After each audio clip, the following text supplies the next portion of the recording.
Tree Fund webinar series. It is great to be back here in 2023 with our first webinar of the year. I know we were hoping to have this one a little earlier in the year, and I appreciate everybody's flexibility. I had to do some last-minute rescheduling, but we are here. We're getting started. We're excited, and we have a great webinar series lined up for you this year. Heath at Tree Fund has been hard at work lining up some great speakers, some great content to share with y'all some of the great work that has been going on at Tree Fund.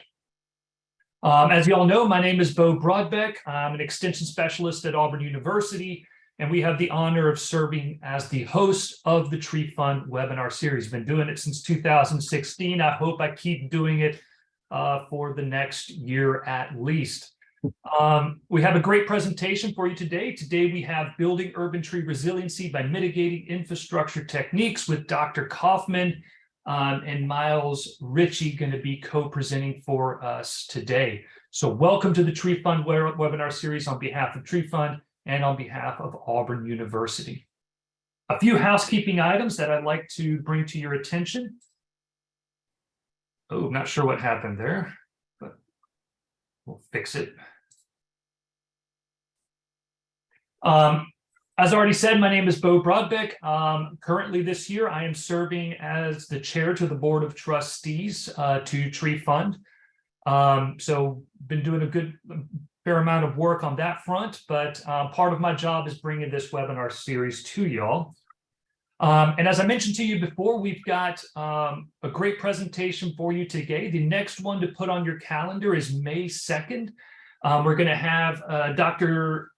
John Goodfellow and Don Ball going to be co-presenting on characterizing the risk of electrical contact to arborists. So kind of gearing towards the safety side of our industry, especially in the right-of-way industry. So take a look at that presentation. You can find out more about it by going to treefund.org, go into that webinar tab, and you can see our webinars. I think it's also important to remember that these webinars are recorded. And so you can go back, you can watch this webinar later in the week. Once we have it posted, you can watch past webinars and get that information and content that way. Please bear in mind that we only offer CEUs for live viewing. So if you're watching some of our recorded content, it's purely for that information that you're going to be getting, not for any type of continuing education credits. As many of y'all know that this webinar... Yes, somebody. As many of y'all know, this webinar series was created as a way to share with y'all some of the great work that is going on at Tree Fund. Tree Fund is a philanthropic organization that raises funds from people like you and I within the arboriculture industry and really the greater industry and practitioners to fund applied research in the field of urban forestry and arboriculture. And so we created this webinar series so that you can get an inside look at some of the research that has been funded by Tree Fund. You can go back and look at those webinars. You can go back and look at a lot of our research archives where you can read abstracts to a lot of the research that has been funded going back as far as 2002. I mean, what's really interesting about that research is we had a study done a few years ago to look at the impacts that we've had on the industry. And we find that a lot of the research that has been funded by Tree Fund does trickle down into the standards and best management practices that we use in our industry. I say all of this to encourage many of y'all to donate to Tree Fund. Donate whether you like this webinar or you like the mission of the organization. You can do that by looking at the chat box. I think Heath was going to throw a link in there where it make it easy for y'all to donate. You can go to the Tree Fund webpage. We also have the Tour de Trees. That's our big fundraising event. You can find a rider and support a rider that way. So a lot of different ways to support Tree Fund, and through Tree Fund, a lot of the applied research that we use in our businesses within our industry. A few housekeeping items as it relates to continuing education credits. I know many of you are looking to get those. We have both SAF, Society of American Forester, and ISA CEUs. The way we handle these CEUs is during the registration process, you provided us your first and last name as well as your certification number. We send this information directly to ISA once we have verified that you attended today's webinar. So we will not provide the code. Instead, we send it directly on your behalf to ISA they do ask for about 4 weeks to be able to post that information. They also ask that you take particular care when you type in your CEU number and make sure you put that dash in the right place, as you can see we have here on the screen. If by some issue you did not put in your certification number, please send an email directly to Tree Fund. You can see the email here is treefundwebinars@gmail.com. And Heath, my co-moderator on here today, will help you with any of your CEU questions. If you send an email to me, that's fine. I will forward those on to Heath. Okay, without further ado, let's get today's program started. So let me stop sharing my screen and then I will introduce our two speakers today. So with us today, we have two speakers. We have Dr. Kaufman, who is an associate professor of landscape specialist at the University of Hawaii. He teaches horticulture and landscape architecture courses and heads the Tropical Landscape and Human Interactions Lab, which is a multidisciplinary lab focused on investigating how plants affect people socially, psychologically, and physiologically, and implications on landscape design and policy. Additionally, he has developed the Tropical Green Roof and Living Wall Research Center. He also conducted research on the mitigation of tsunami and storm surge by plants, invasive landscape species, and tropical research in Hawaii. With us today is also Myles Ritchie, who is a PhD candidate in the Department of Tropical Plant and Soil Sciences at the University of Hawaii. And he's also the program director of the Outdoors Circle and Hawaii's oldest environmental nonprofit. He is the chair of the City and County of Honolulu's mayor-appointed Arborist Advisory Committee and is currently researching innovative mechanisms to improve heritage tree programs around the world. Welcome, Dr. Kaufman, and welcome, Mr. Ritchie, to the webinar. I'll turn the virtual floor over to you all. Great. Aloha, everyone, and aloha, Bo and Keith. Thank you so much for allowing us to come and spend some time with you today. Especially thank you so much for Tree Fund for funding this research. It's deeply, deeply appreciated. So thank you. We're looking forward to spending the next 2 hours with everyone. Oh, okay, sorry, it was only 40 minutes, 50 minutes. Okay, sorry. Thought it was 2 hour block. All right, so let me go ahead and share my screen and we'll get rocking and rolling here. All right, so again, this is a long-term research project that was started in 2014, and hopefully you'll find it interesting. If you have any questions at the end, we'll be more than happy to talk story with you, as we say here in Hawaii. So as Bill mentioned, I run the Tropical Landscape and Human Interaction Lab here at the University of Hawaii. Again, it is a multidisciplinary research laboratory, and it's really dedicated to studying the outdoor connections between plants and people and the responses, and then how that can be related back to design and policy. So with that, we'll get moving here. So basically, as we all know, urban forests are really an integral part of the landscape, and they provide many social, environmental, and economic benefits. And while trees are really important, as we all know, in an urban landscape, roots sometimes pose a big threat to infrastructure damage, especially in city and urban centers. So the research I'm going to talk about today is really a multi-treatment below-ground infrastructure damage study that incorporates various popular below-ground methods to hopefully mitigate some of these issues within urban environments. And we're going to be looking at root barriers, civil cells, root paths, and planting pick sizes in this study today. So the problem, as we all talked about, is really there is a lot of conflicts between roots and sidewalks and streets. And these are two pictures here. And really the question is, have you ever seen this? So if anyone has seen something like this, go ahead and raise your hand. We can look at that virtually. Okay, so about 8 people have seen this before. Great. So at least 8 of us know what's happening here with these urban infrastructure issues. So it really doesn't matter if you're from Texas, California, Hawaii, Netherlands, Peru. This is really a major global problem that's just not limited to here, Hawaii, or the States. And essentially, the majority of this type of research on urban trees has really been done in temperate climates. And for Hawaii, this information is extremely lacking and was one of the main drivers as why we took this project on. So limited root barrier studies likely are due to high cost and long durations that are required to conduct these, which is prohibitive for more studies. So an advantage of this type of study done here in Hawaii is that we have much longer growing seasons than temperate climates, usually 2 or 3 times longer. So the data that we have can be multiplied 2 or 3 times as far as the longevity study, which we're pretty excited about. So basically, the idea is to create a system that really accommodates tree roots while minimizing damage to infrastructure. There's been many different researchers out there accommodating this, and Dr. Larry Costello notes that there's some basic things we can do. We can reroute the sidewalk, we can incorporate root barriers, we can increase the distance from the tree to the actual sidewalk or the roads. There's alternative sub-base materials, tree grates. We can channel the roots. There's many different things that we can do to help mitigate these things. And basically, we want to have trees to be happy and healthy so that we have happy and healthy cities and people.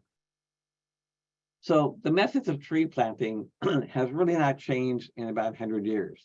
As we can see in these pictures, basically you have a shovel or a mechanism, you're digging a hole in the soil and you're planting the tree. But maybe they have changed, or maybe they should change.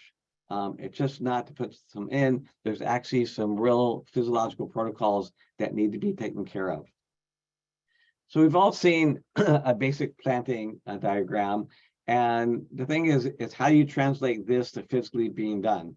And that really depends on education and who's doing the planting.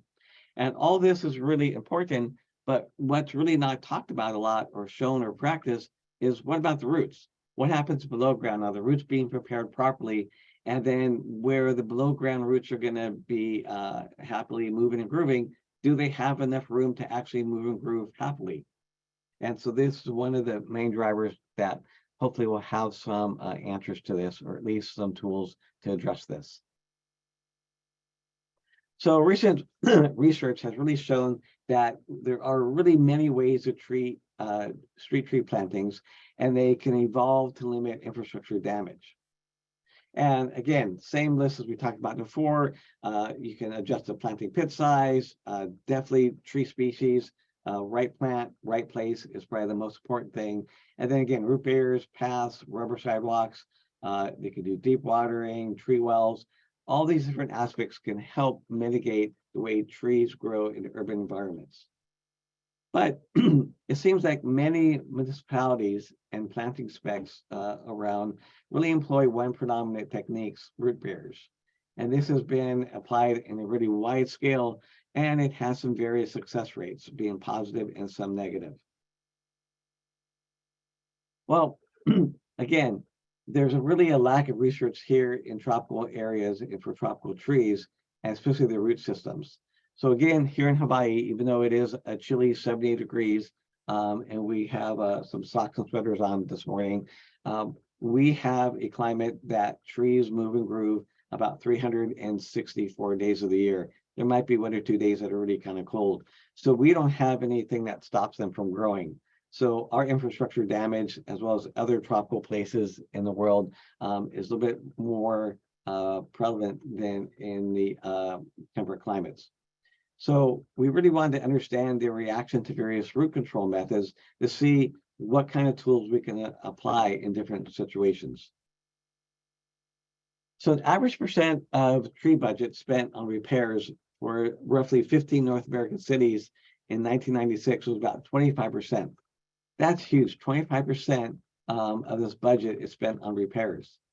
In fact, in the state of California, they did a study looking at tree issues in relation to infrastructure damage, and they estimated it as about $71 million was spent for sidewalk conflicts, curbs and gutter conflicts, and street pavement issues with infrastructure from trees. And if we translate that $71 million today, that'd be $122 million. That is a huge amount where this money could be used for other services and to actually plant other trees and other green infrastructure. So if we could kind of mitigate this, this would be a huge savings for many municipalities.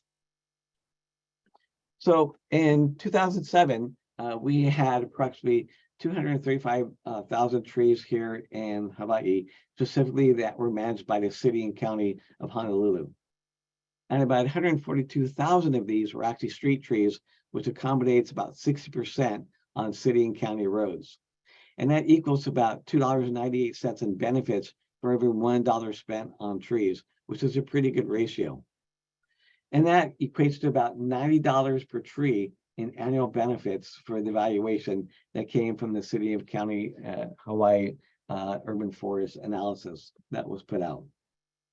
So when we look at this, this is about 12,780 annual benefits for city and county of Honolulu just from these street trees. So I think we all know that there's many environmental and economic and social benefits from trees, and this just gives a few numbers to show what we're dealing with here in Hawaii. So the biggest fraction, about 45% of this budget, really goes towards infrastructure repairs of sidewalks, gutters, roads, and sewer pipes. And this is all due to damage by tree roots. And although, at least here in Hawaii, these costs are borne by another department, they really should be considered tree related within the documentation. And this relates about $2.5 million spent on infrastructure repairs caused by Honolulu street trees.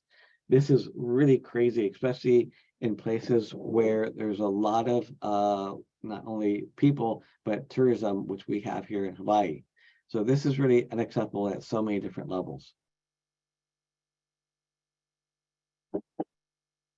So coming down to what we were looking at here in our project development is that this study was really conceived to address the growing impacts of urban trees on infrastructure damage here in Hawaii. And through a group of urban forest advocates comprising of the Hawaii Department of Transportation, the City and County of Honolulu Street Tree Division, along with the Aloha Arbor Association and Hawaii Society of Landscape Architects, along with myself and Dr. Ed Gilman from the University of Florida as an advisor, we put together this study. When we were talking about this, this is the first actually long-term or even short-term urban tree study done in the islands. And there was a whole laundry list that people wanted to have done. But there's that little thing called time and money. So we had to pare it down, and that ended up into our current study. So our project goals was really to develop a root zone strategies for planting and maintenance of tropical and subtropical trees, specifically here in Hawaii, and to be carried elsewhere out in the world. Then to really develop better root zone strategies to assist in really reducing infrastructure damage and maintenance costs, as well as applying these strategies to increase the resiliency of newly planted urban trees against natural disasters. So with the negative effects of climate change, we feel this is really important. We not only want to protect our existing trees, but we want to make better habitats for newly trees, again, for the economic, social, environmental aspects that they provide. And then to complete the first long-term tropical tree study for the subtropical and tropical environments here in Hawaii, and also basically to obtain vital planting, growing, and maintenance information for tropical urban trees. So the project treatment and data collection consisted of looking at, is there a minimum plant pit size that could be introduced? So the HDOT wanted to find this out because they spent a lot of money, figuring out what size is really the best for the plant, as well as time and money for their crews. So we actually looked at 3x3, 4x4, and 5x5 pit sizes. We did an installation of root barriers. We also have an installation of civil cells. And then lastly, an installation of root paths in our research plot. There's other things that we addressed as far as irrigation practices, planting tree wells, drip line tubing, looking at tree pruning and best management practices, and then root pruning and planting and proper tree staking methodologies. But we're not going to discuss that today. That's later on in our full report. So a pilot study was really conceived to investigate all these above as well as below ground biomass impacts on these 5 different root barrier treatments. Here's a picture of the plots as they were growing. I think this was probably like in the 5th year of the study. And it was conducted here at the University of Hawaii Waimanalo Research Station. It started in 2014, and we did the last bit of excavation in 2022. So here's a research site. You can tell over here on the right is the ocean. All the way to the left is a mountain range, and this is our plot right here. So as you can see, this is a fairly high rainfall area, about 45 inches a year. So it's quite green, but during the summertime, it does experience some drought conditions. Here's a close-up of our plot. This is actually the whole Waimanalo Research Station, and this is our plot here. We have two species of trees, which we'll talk about in a minute. We have shower trees and code trees. Code trees are Hawaiian native, and this is a non-invasive ornamental. So we actually had 50 trees total. We had 25 rainbow showers, which is Cassia exnelii, and we had 25 co, which is Cordia subcordata species, and they were selected due to their frequent use as urban trees in Hawaii. We started out with about 15 different species, and we did a survey for the industry and other stakeholders, and these were the two trees that we thought that, since this was a pilot study, this would be a good way to begin our investigation. So again, our treatments, we had 3x3, 4x4, and 5x5 planting pit sizes, the installation of root barriers, civil cells, and root paths. Each treatment was replicated 10 times, 5 for each species, and it was based on a Latin square design. And this was for accounting for wind and proximity to the mountain and sidewalk and native soil treatments that we had, as well as edge treatments. Also, one side of each tree planting was incorporated with a simulated concrete sidewalk, and the opposite side was served as a control or open ground, or would be like a parking strip or a lawn area.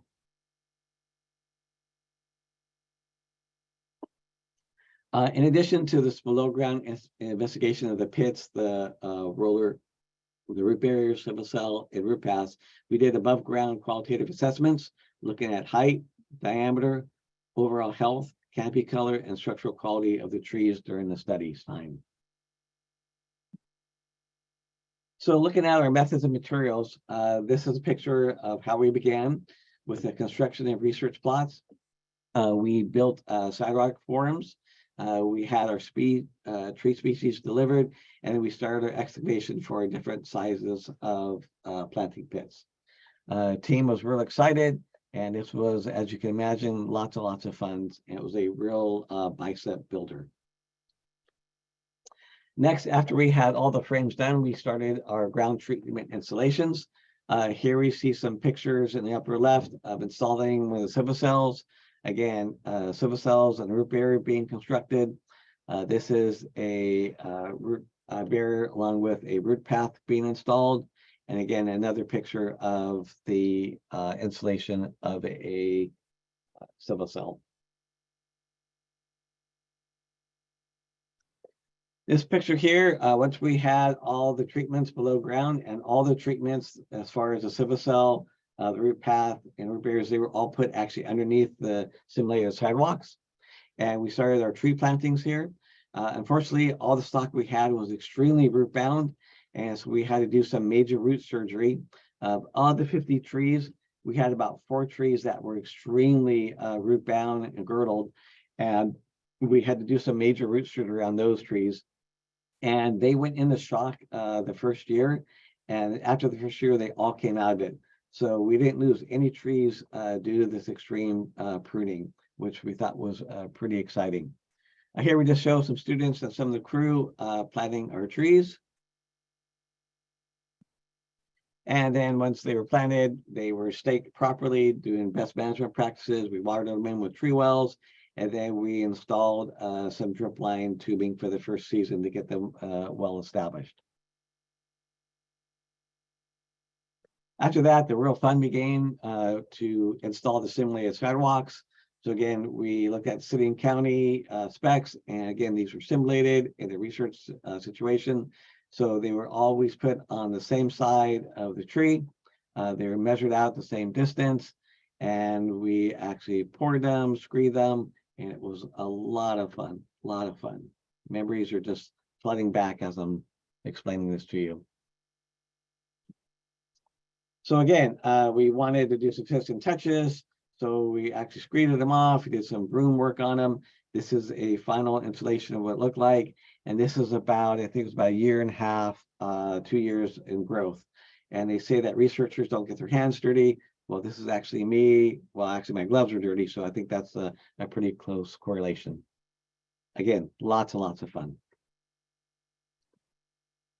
So here's an example of our field plot laying out in a Latin square methodology. This might be a little too small for you, but I'll read it to you. So the yellow with the diagonal hatching marks is the root barrier of a 3-foot plot. The up and down or vertical lines in the box of the yellow is a root barrier in a 4-foot planting pit. And then the horizontal yellow is a root barrier planted in a 5-foot plot. And then the green is the root path installation, and the blue is a civil cell.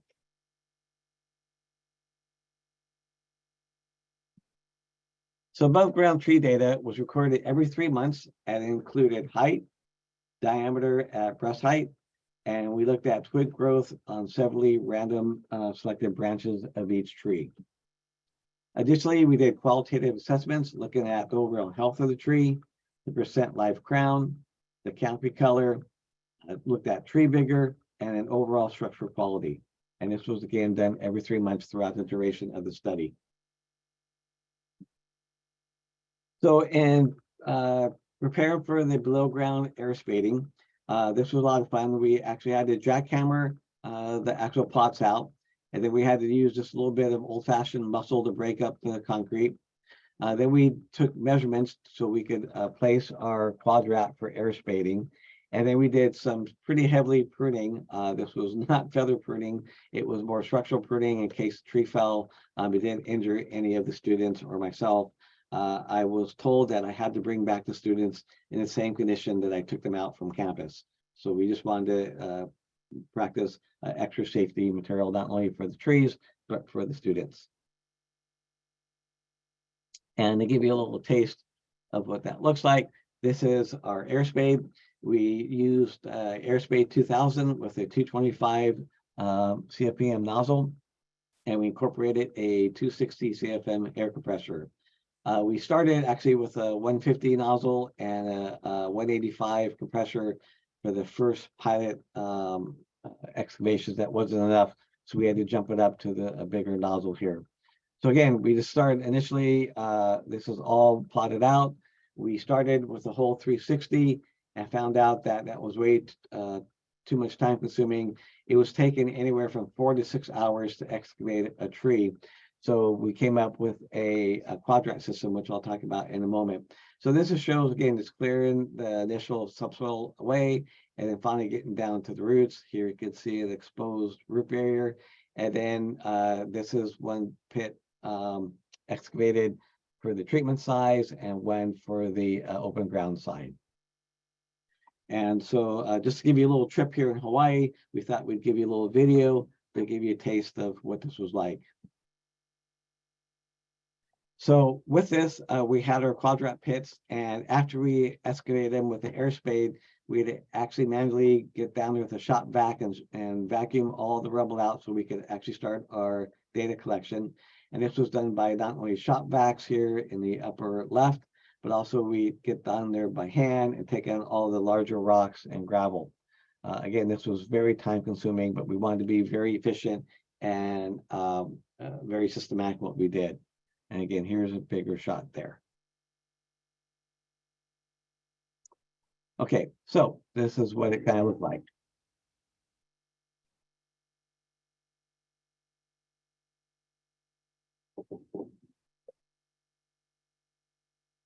So being scientists and academics, we thought, okay, this is a lot of fun. So we had to come up with a methodology. So we started to score and make these in squares. Then after this was done with the jackhammer, we were able to bust it up. Next, we started our air spading.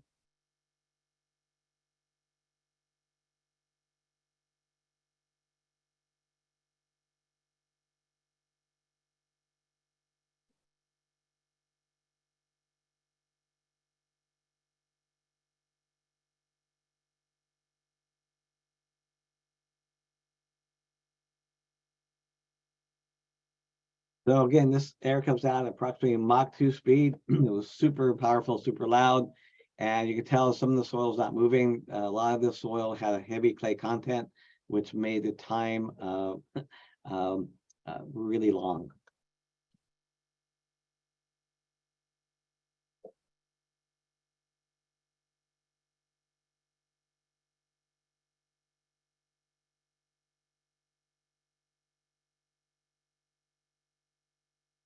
So here's our quadrant system. You can see it lined out here. This is actually on the treatment side. And then over here, it's flagged on the non-treatment side. And this was done for each tree during the excavation.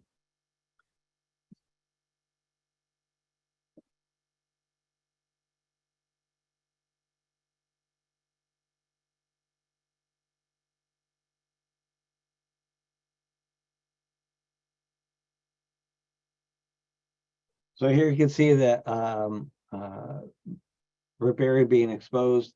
The one drawback to this type of methodology is that it does vaporize small roots, but we were really looking at roots that were going to be threatening to the infrastructure of the sidewalk. So the below ground biomass data was collected utilizing the air spade methodologies. We did a 1 by 2 foot quadrat with 18 intervals, and it centered 3 feet from each trunk of the trees during collection. The excavation directly was under the concrete pad, as well as 180 degrees, as I mentioned before, from the concrete pad on the control side or the open ground side. And the treatment pits were excavated at a depth about 24 inches, examining root impacts above and below and around each of the treatments, as well as all concrete damaging roots was the actually objective. So any roots that was about 15 millimeters in size or greater within the quadrant section to the area depth of 15 inches were measured and then recorded. And then basically the 2 by 1 foot quadrat for collecting the root data, it was a string fixed on a poly pipe irrigation system that was fixed at 4 inches. And at every point of the intersection of the string, data on the root amount, the diameter, and the depth was collected. So it ended up having 28 points of data collection per quadrat, per side of each tree. Okay, I'll turn it over to Myles and he can talk a bit more about the data collection. Great. Thank you, Dr. Kaufman. Hello, everyone. Okay, great. So in terms of the data collection for the above ground side of things, this is the data sheet we were working with. So specifically, this is for the co-species.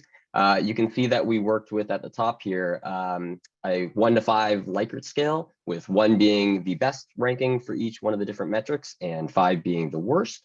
And yeah, so we looked at everything from DBH, height, live crown ratio, canopy spread, health, canopy color, tree vigor, structural quality, and just other general comments.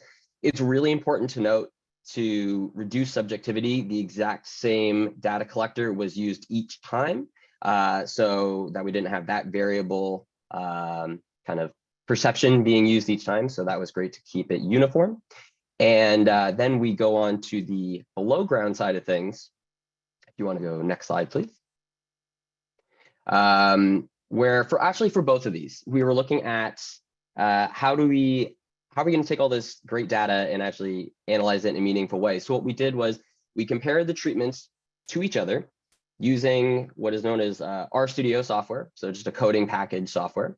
And the actual analysis itself was used or performed using a one-way ANOVA statistic analysis, which has an alpha level of 0.05, or others may know it as p-value. What essentially that means is that there's a 95% confidence interval or confidence in the actual results that we're seeing from the specific study.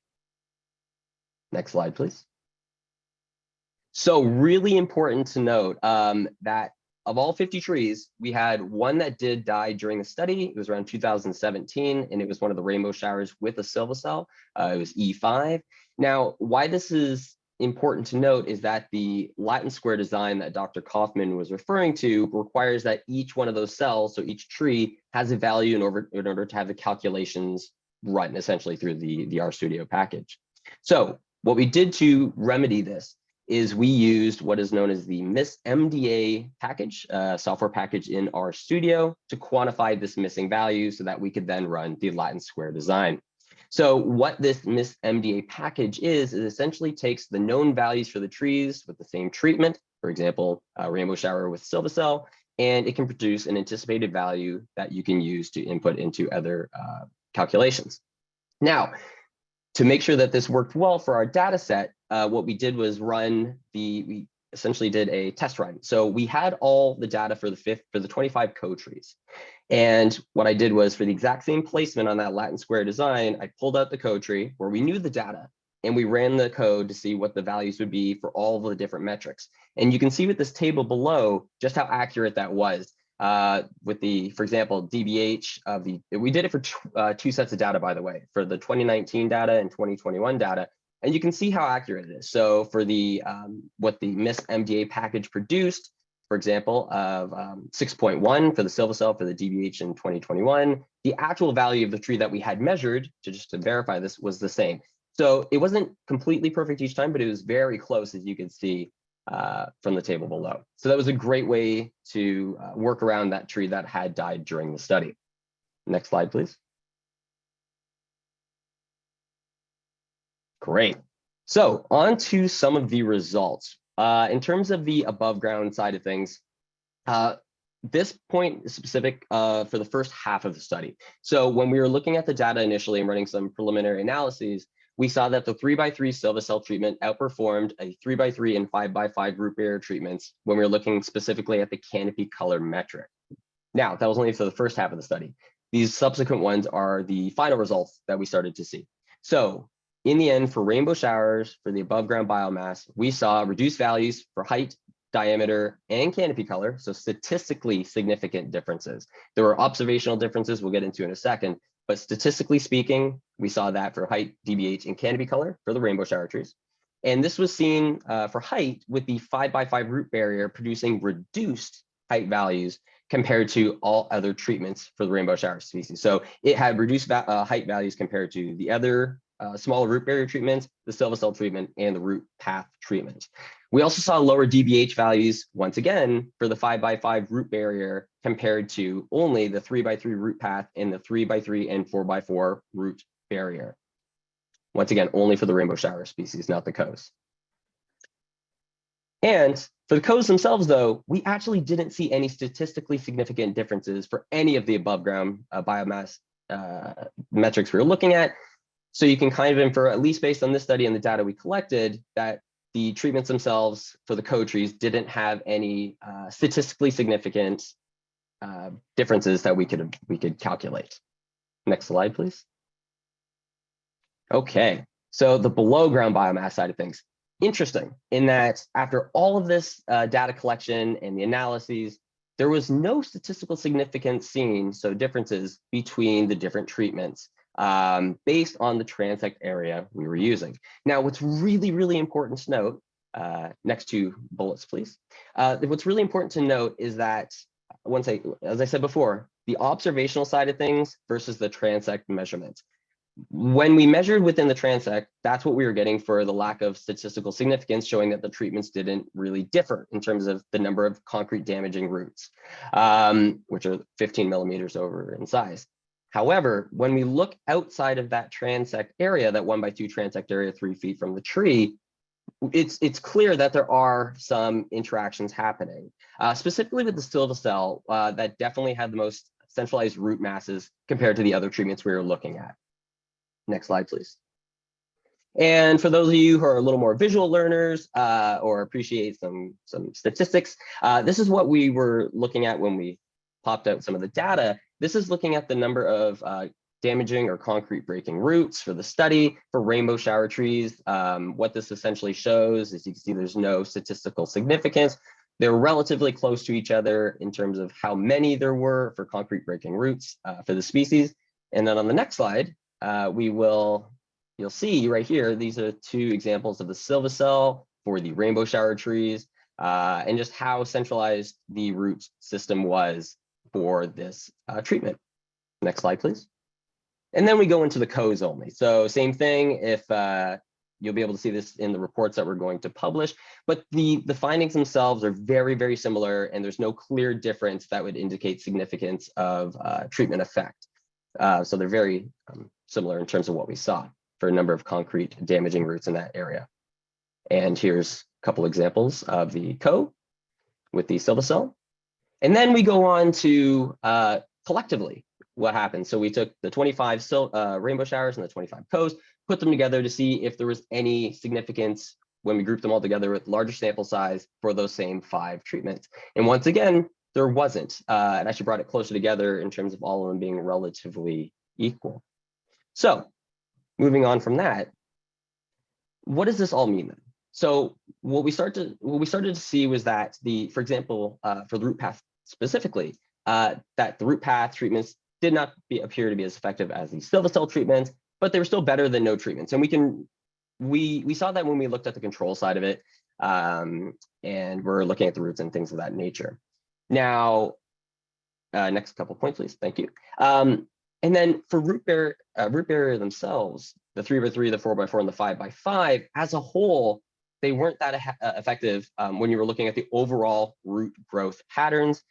And this was because, next bullet point, please, essentially that the roots went above, below, or through the barriers to ultimately reach the surface. And this is commonly studied throughout the literature as an occurrence that happens once the roots find their way around. They'll generally try to do it. So if it's not a deep enough barrier, if they can get over top, if they go around the sides, which we did see a lot, and you'll see in a second, the roots will find their way around these root barriers.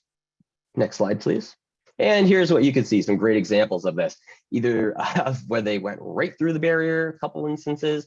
This was really interesting to uncover, where you can clearly see above, around, and below, but also through. And this is some pretty thick barrier, so it was a really interesting finding. And both of these were seen with the rainbow shower species, so the larger tree species of the 2. Next slide, please. And here's a great side-by-side comparison of all 4 methods. So you have the 2 root barrier treatments up top that had the 360 or almost 360 excavation, along with the typical root path that we saw, and then the silvicell, which had the much more confined root mass in the pit where it's supposed to be designed to go. Next slide, please. So as Myles said, even though we were kind of disappointed that statistically there wasn't a lot of significance, and we'll talk about that in a moment, but just anecdotally and looking at it, there was definitely trends. This was really kind of applicable seen at both the COs and the shower trees with each one of these applications. And we thought, again, this was pretty cool to actually see how roots are actually moving and grooving underneath the soil, as well as underneath the concrete pads, or as we call them, the simulated sidewalks.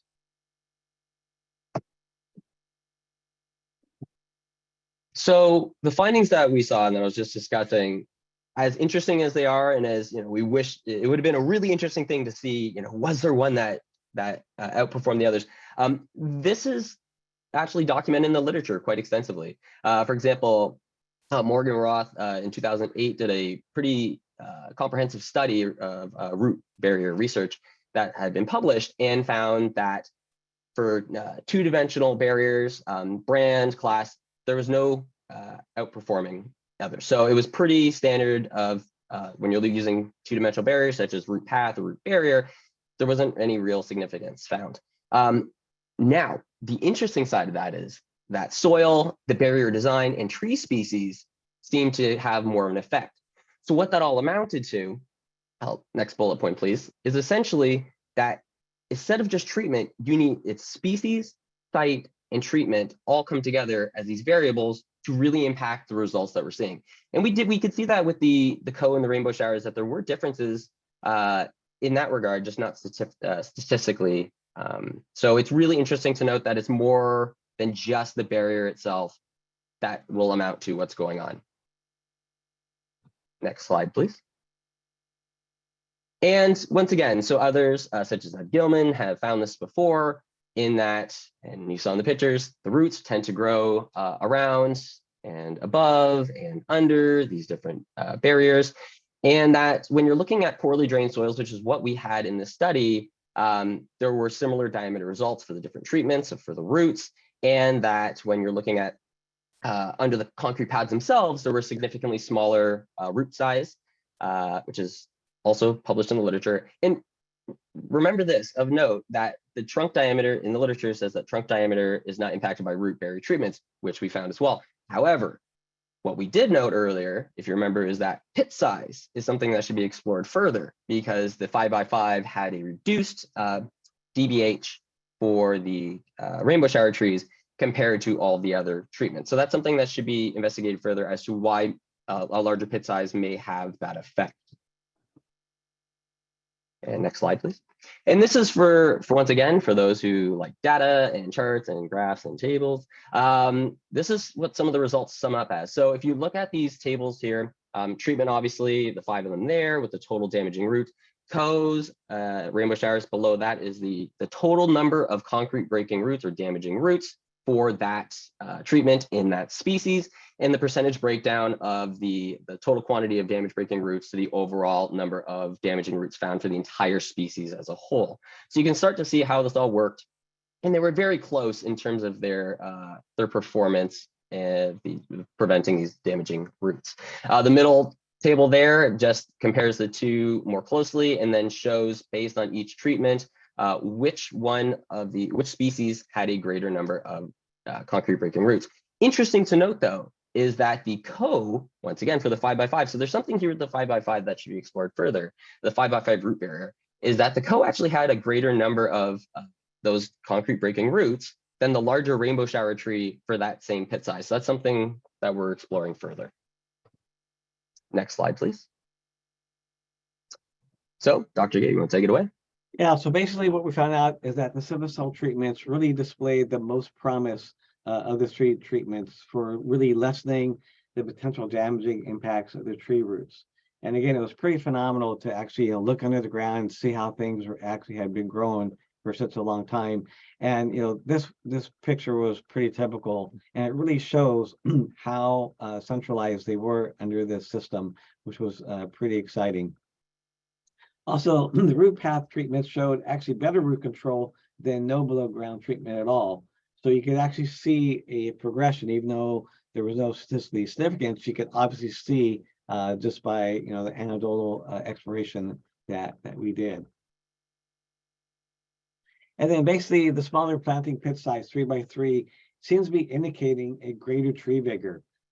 This was pretty big when we talked with the HDOT, because if you ever dug a pit for planting, it takes a lot less time to do a 3x3 than it does a 5x5. And the standard is always you plant the tree in a hole that's twice as wide as root ball, just as deep.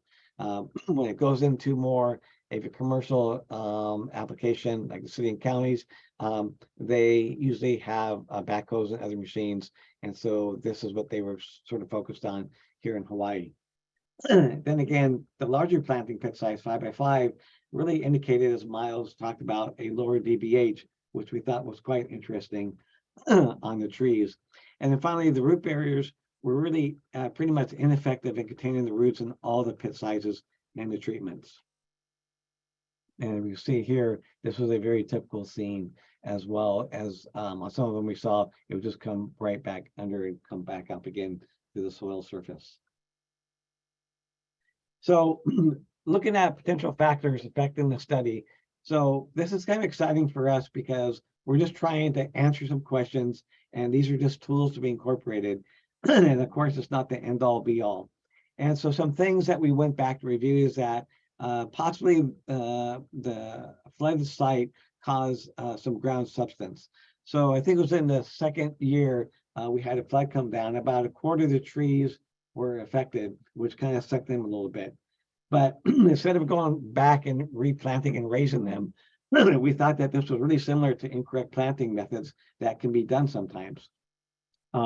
Second is that we found out that the transect method selected did not really provide a really comprehensive depiction of damaging roots. And what we wanted to do is really do the 360 excavation. But as I said, it was taken about 6 hours per tree. And with the time and money that we had left, there was no way that we would be able to do the 50 trees with that time. So it simply came down to time and money. And then that's when we started to explore the literature and found that doing a transect method is a viable option to gain data. And then finally, the small sample size for each treatment, I think was a definite effect. If we had a bigger, more powerful N, then we would have these replications. Then I think we could have definitely some strong, significant difference. But again, going back to the beginning, this was the first studies that have been done in Hawaii, and there was a huge laundry list of things that everyone wanted to have done, but we only had so much time, so much funding to do this. But we're pretty excited. At least, this has started, and now we have greater directions to go in the future to kind of improve this, to ultimately give some better answers and tools to the industry. So with that, I just wanted to show a lot of partners that were involved with this, and especially Tree Fund for their funding, which made this possible. That cannot be expressed more, because even though we love doing this stuff, it costs money and time to do this, and we're always happy to do this. And so the donations that you all give is really important. This is one of the studies that was funded by this. So we want to thank you for your time. And then if there's any questions, we'd be happy to answer them or go back and look at any slides if you like. Dr. Kaufman, Mr. Ritchie, thank you for a fantastic webinar. We do have questions. We have a lot of questions. To everybody out there, we won't get to all of these. I can send you all the speakers a copy of those if y'all want to look at those, but that's up to y'all's discretion. But let me jump in here real quick. I asked people to please put their questions in the Q&A box. I meant to say that at the beginning. I'm rusty. It's my first webinar of the year, so forgive me. But the first question we have, there was several questions related to when y'all compacted the soil around those trees, and people were asking if you compacted those down to 95%, which is required by a lot of engineering departments. Yes, we did. Okay, perfect. So that answers that question. Let me scroll through there. Heath, if you see any, let me scroll through. There was another question that asked, it says, I see the concrete pads were very small. Would not the availability of adjacent open soil affect root growth, i.e. render the results, possibly unrealistic? So I think looking at the small, they're asking questions of how you may be compensated for that. Yeah, that's a really good question. We actually had measurements to see if there's any uplift on those pads themselves. And this came down to the practicality of money. We only had so much funds, and it worked out that this pit, the simulated sidewalk size was what we could do. Ideally, I think Dr. Goldman actually had a full strip when he did one of his studies, and we just weren't able to do that. But yeah, ideally, we wanted to do a full strip on the sidewalk side, and we also wanted to do a full asphalt strip on the other side. But we just ran out of funds. So this was kind of like, in the world of science and academics, this is what we ended up with. But yeah, we were very aware of that, and that's an excellent point in question. Yeah, the realities of research, funding. Another good question here was there any difference in the backfill used in the silvicells and with other soil fill where the trees were planted? Yeah, great question. Nope, we just used the native existing soils. We had no structural soils. We just wanted to keep it simple, as most municipalities would use it. Actually, here in Kapolei, there is an installation of silvicells as well. And so we didn't want to do anything exorbitant like that. We wanted to just use the KISS principle, keep it simple, smiley. Thank you, Dr. Kaufman. And just let me interject here for a second as I'm looking at the chat. Just a reminder, everybody, when you registered, you should have provided your first and last name and your certification number. If you want to confirm that, please send us an email at treefundwebinars@gmail.com. I think Heath will put that in the chat box, and you can send that code to them. If you put it in the chat box, it's a little harder for us to go back, and it's actually very time consuming. So zing an email to Heath at treefundwebinars@gmail.com and just looking for that email address in the chat box. Sorry about that. Just another question. Somebody asked if the circling root, do you think if the root bears may have worked better if they were further away from the tree? So looking at where you all installed them, if they had been a little bit further, if they might have worked a little bit better. Yeah, it's a good question. We consulted with the companies, and this is where they suggested that we put them. And that would be another thing that we were talking about afterwards, is actually adjusting where we would put things. So yeah, that's another great point. Thank you. And I'm scrolling through the questions. We have a lot of them. Love it. Keep them coming. We've been out in the field for many years, so it's kind of nice to actually talk about this finally. There's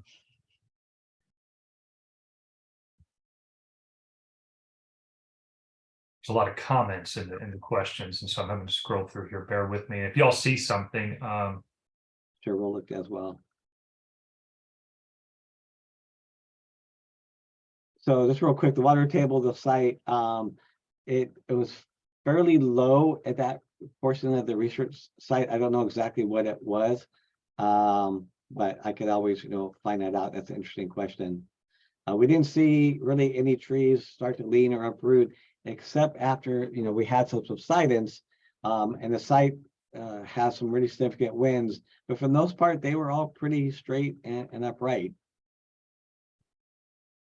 Here's a good question. Any cost benefit analysis of the capital improvement costs for silver cells versus maintenance of broken pavements in the future? Because I think one of the limitations, silver cells are a wonderful product, that the cost is usually a limitation. Yeah, that's really, any thoughts about that, Myles? That's something we're working on right now as we prepare for some of the publications. So yeah, to be continued. We'll go with that. We're working on it.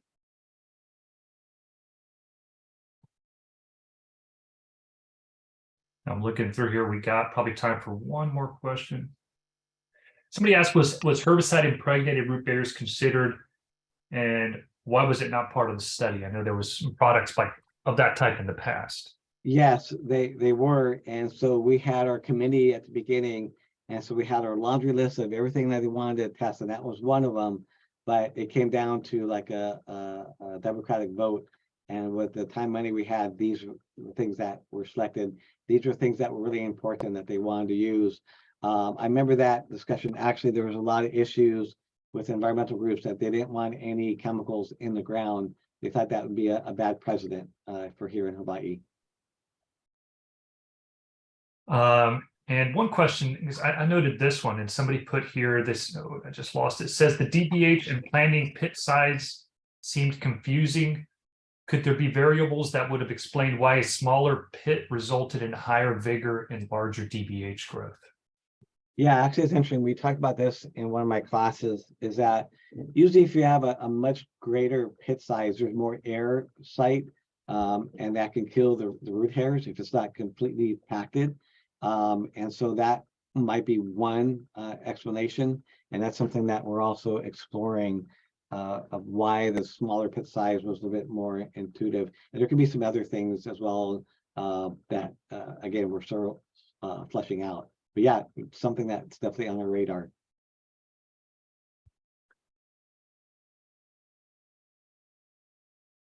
Now I'm trying to see. I see we got 1 minute left on here. If y'all see a question, you're welcome to jump in. Great. We're scrolling.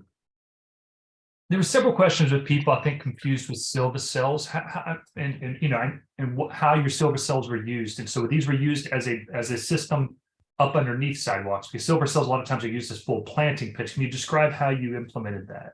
Yeah, so we used it underneath the sidewalks, and the idea was that HDOT wanted to see how they would be under the sidewalks or under the roads themselves. So we were kind of constrained to kind of conform the experimental design to what their future needs might be. So is it kind of a pathway to open space that they were used rather than the entire planting pit? Right, exactly. It was just to have the roots mitigate away from or underneath the either sidewalk and or street. instead of being surrounded in this study? Yeah, great question. Well, thank you all very much. I think I'll go ahead and bring us to a close. I see that it is the top of the hour. I want to thank both of you for a wonderful presentation for us today. It's always good. We have to remember that science is an iterative process. And even though we've seen Dr. Gilman do some of these things in Florida, it's good to see similar projects being done in Hawaii, different tree species, different soils. And so thank you for a wonderful presentation today that hopes to grow our knowledge in the field of arboriculture and urban forestry. Thanks to all our participants out there. Thanks for joining us on our first Tree Fund webinar of the year. Look forward to seeing everybody back on May 2nd, looking at safety and utility issues that we'll be seeing in that presentation in a couple of months. Once again, if you have any questions, please send Heath at Tree Fund an email at treefundwebinars@gmail.com. If you have any questions about CEUs, about the recordings, and just remember, this was recorded. It will be available at treefund.org. Give us about 2 days to post it on that website. With that, thanks to all of y'all. And any closing comments? I'll leave the floor to y'all for a little bit. Yeah, just really appreciate it. In fact, it's funny you mentioned Ed Gilman. I remember it, I think it was the ISA meeting I went to probably about 15 years ago. He was showing his study about wind resistance, and he was blowing trees. I remember sitting in that audience and I was so blown away. It's like, wow, he was blowing apart trees with his wind machine. I go, how cool would that be? And then we talked after that, and then here I am presenting. So this is pretty cool for me. And it's all thanks, all the amazing work that he's done. Absolutely. And, Dr. Gilman's retired, so it's great to have people like you that are continuing some of that good work. So thank you. Thank you, Dr. Kaufman. Thank you, Myles, for a wonderful presentation. And who knows, maybe we'll get to see you in Hawaii sometime. Yeah, so I'll accept the surfboards for you. Perfect. Well, cheers, aloha, and thanks to everyone out there. I'll go ahead and Aloha. close. Thanks, everyone.